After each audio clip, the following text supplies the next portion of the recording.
But bounty hunting is a complicated profession.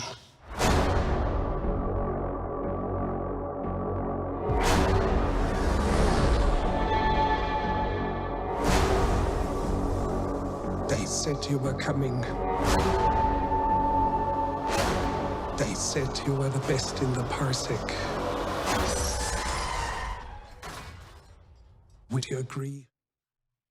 Okay, so the first series that we're actually going to review today is Mandalorian, which is on the Disney Plus streaming. And Jim, how long has the Disney Plus been? I got my 7-day trial so we could check this out, and I think one of the things we're kind of doing is looking at what streaming platforms are out there and sort of analyzing that as well. How long has this been out for the UK? Do you know? So for the UK, it's not that long. I think as we speak now, it's maybe 2 or 3 weeks, perhaps. Might be more than that, actually. It was basically, like, part of its popularity, I think, in terms of sign-ups is because I think it happened just as the lockdown happened. So it's about a month, maybe, something like that. It must be something like that, because they launched with 3 episodes of this, The Mandalorian, and then they've released them 1 a week after that. They are now all available, hence the timing of this review, along with the whole May the 4th thing, which I hate because it's a pun, but, you know, whatever. We've got a Star Wars theme, let's just go with it. So yeah, it's been around for about a month, something like that. But it's been going in the States since November. So this show has actually been available in the States since about the whole thing by mid-December, something like that. But it's only just hit here. All right. Well, to be honest, I liked Star Wars when I was younger, but I haven't probably seen a Star Wars film in 10 years. Right around when Natalie Portman was highlighted a lot. But I just didn't know, when you suggested us to watch this, if I would know what's going on, because it's been such a long time, and I feel like it's kind of a club. You need to know. But tell us a little bit about The Mandalorian. What is this series? Well, I mean, I can give you a cynical description, and I can give you a non-cynical description. No, I don't think you need to give us a cynical description. I mean, you know me by now. You're getting the cynical description. This is basically a way for them to make use of the fact that everybody likes Boba Fett without needing to worry about retconning Boba Fett from the original Star Wars films. That's it. That's the cynical take. The non-cynical take is it's the first live-action Star Wars series. They've had animated seasons before. I forget what they're all called. I think one was Clone Wars, another one's called Rebels. So they've lived on various services over the years. They're now all the ones that are canon, I think, are housed on Disney Plus. But this is the first live-action one, and it is set just after, or a little while after, I think, Return of the Jedi. So it's set in between the original films from the 70s and 80s and the newer ones, which just concluded with we didn't review it on the show, so I'll give a mini review here. The absolutely dreadful The Rise of Skywalker. I know some people like it. I don't. Anyway, it's set in between those two, and it focuses on initially nameless bounty hunter who is from Mandalore, hence the Mandalorian, and they're kind of like a warrior clan known for, Judge Dredd style, never taking their helmet off. And basically it follows his exploits in the Star Wars universe. So there's a lot of world building going on. It's going for a slightly different tone to the films, and we'll talk about that in a minute. The lead, who you basically don't see for the entire series, is Pedro Pascal, who most people would probably know from Narcos, Game of Thrones, various other TV shows, and various supporting characters.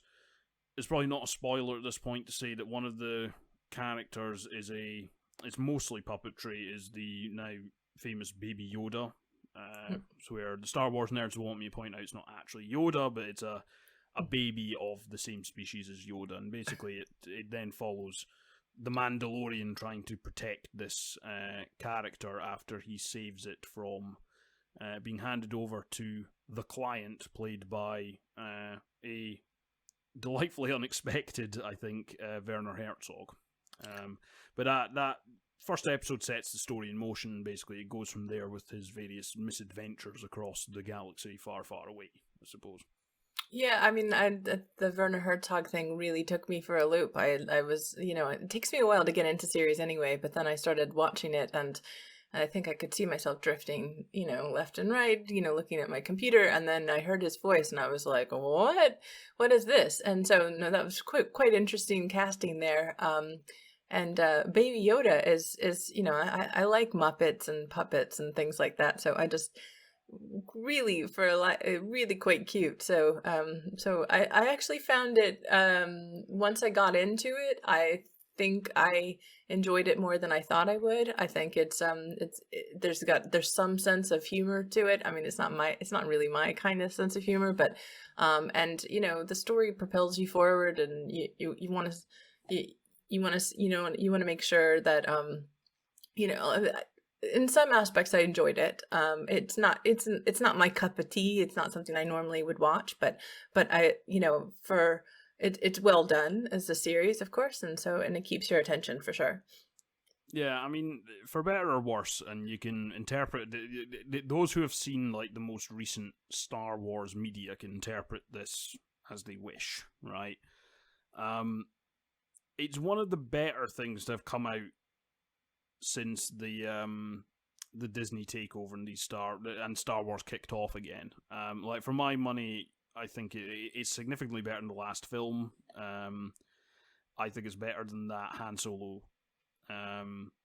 film, which was released. I find it interesting that it's been marketed on the whole, it's meant to be a slightly more adult take, and originally this concept started as a series called Star Wars Underworld, and it was meant to focus on kind of like the criminal underbelly of the Star Wars universe. Now, it is doing that, but to make out that this has a more adult tone is a little bit false advertising. I mean, it's a little bit grimier than, the feature films have been, but it's still very, from what I can see, pretty family friendly. There's nothing any particularly explicit going on here. So anybody who's looking for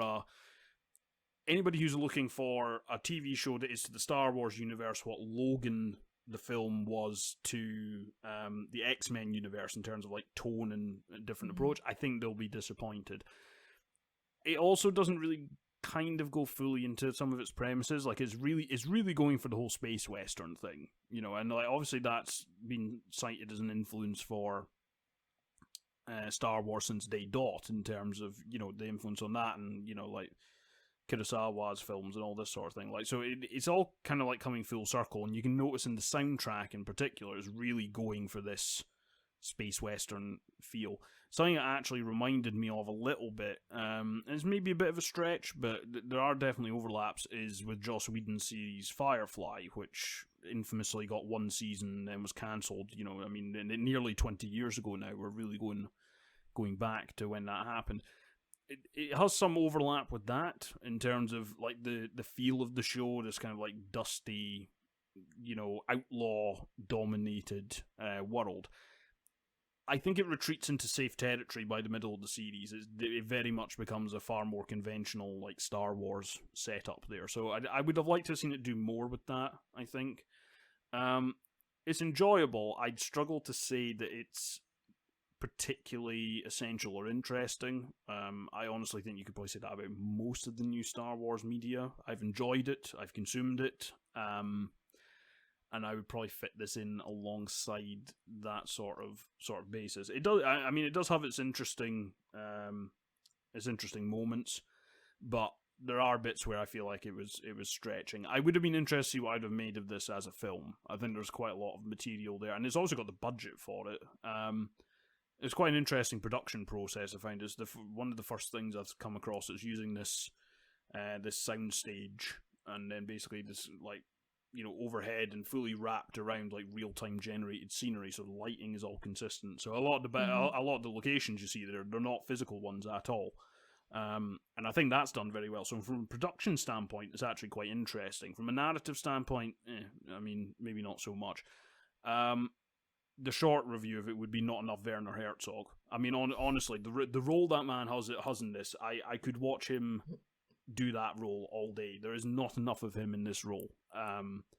Well, it was quite amusing that he would even be in it, and I think you were the one who told me he had never even seen a Star Wars film before this, and just agreed to do it. I think that's worth enough to check it out.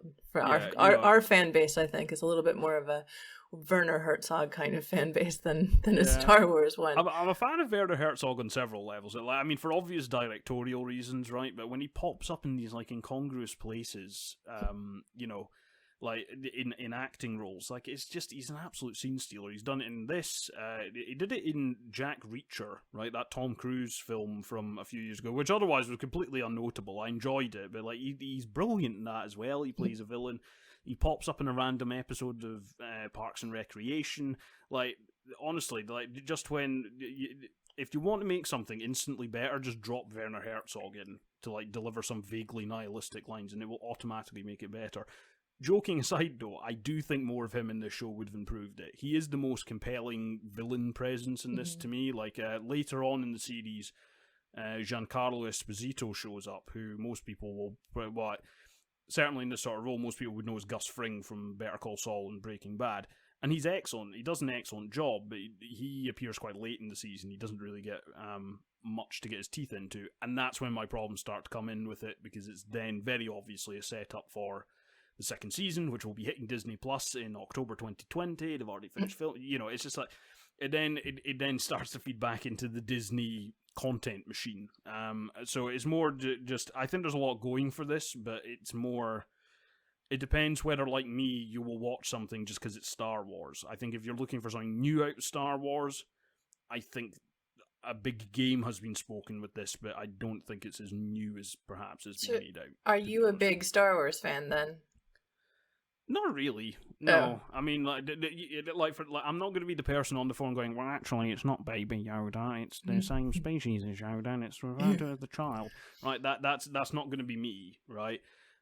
But I do watch most I watch most Star Wars stuff, like, because obviously this is the first Star Wars TV series I've watched. I've not bothered with Rebels or Clone Wars or anything like that. I have on good authority that some of them are half decent, but I've only ever watched the films, and I've had mixed success with them. The new ones, I liked The Force Awakens, I loved The Last Jedi, I hated The Rise of Skywalker, so I have very mixed results with it. I'll watch it because they're spectacular, and they're kind of like, I don't know, I think just anybody with a fondness for cinema, like Star Wars is one of these things where it's kind of like it's an event thing, and like everybody goes to see it, and in pre-coronavirus days, it was packed theaters, and it was one of these kind of like event cinema, and I think there's a lot to be.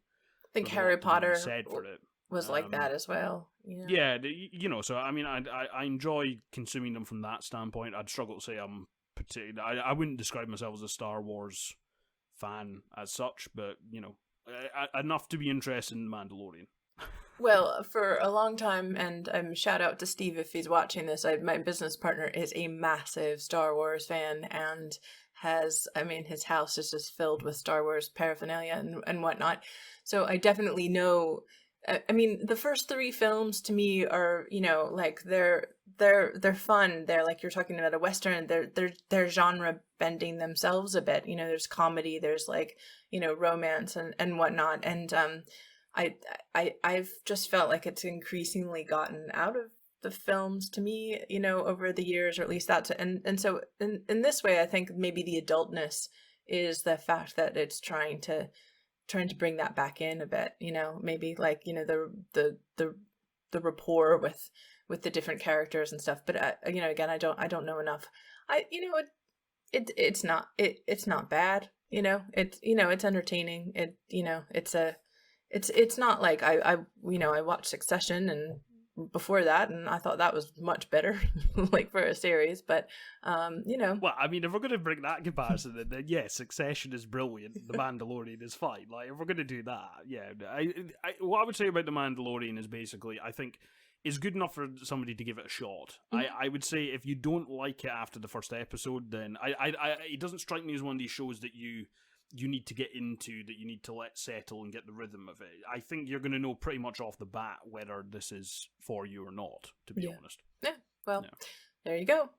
But anyway, on terms of the Disney Plus streaming offer, what are your thoughts, Jim? Have you given it a little bit of look of what else is out there on Disney Plus, if that's your thing? I won't be continuing with it after the free trial. I mean, I know there's lots of people want to watch all the Marvel films on it, and again, I've watched them. I've enjoyed like most of them, to be honest, but I don't really feel the need to be able to rewatch them at a cost of £6 a month.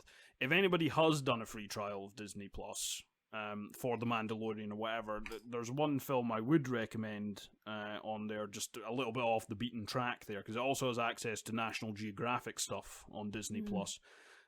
There's a film which I saw at the Edinburgh Film Festival a couple of years ago called Science Fair, and it follows a group of high school kids, largely from across the States, but a couple from abroad as well, trying to make it to the International Science Fair. It's a really good little documentary, and it really highlights kind of like differences in resources across the states and like the different challenges these kids all face trying to do this, as well as showing their science projects, which are like unbelievably impressive. So if you're looking for something a little bit off the beaten track when you're doing your Disney Plus free trial, I'd recommend that. Beyond that, I'm not particularly taken with it. I don't think, and there's not any features on the service itself that I think really particularly differ it from something like Netflix or anything like that.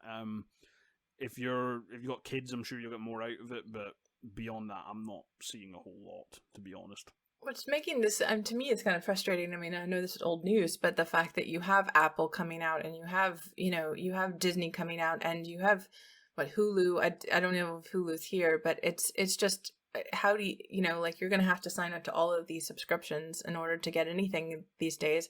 And now it's like, Star Wars and Disney, which is obviously things that young children, enjoy, are going to be required to go through this like paywall. And, it bothers me, to be honest. But I mean, I think Disney's always done that. They've always been trying to control their media.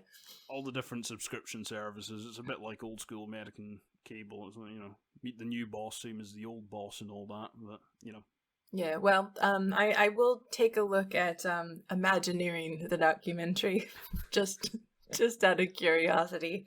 Maybe the one on Epcot, if there's there, just to have a little fun with. I'll pass, I think. Yeah, well, I mean, love to hate. Anyway, Disney Plus, Mandalorian, not too bad, is what we're saying.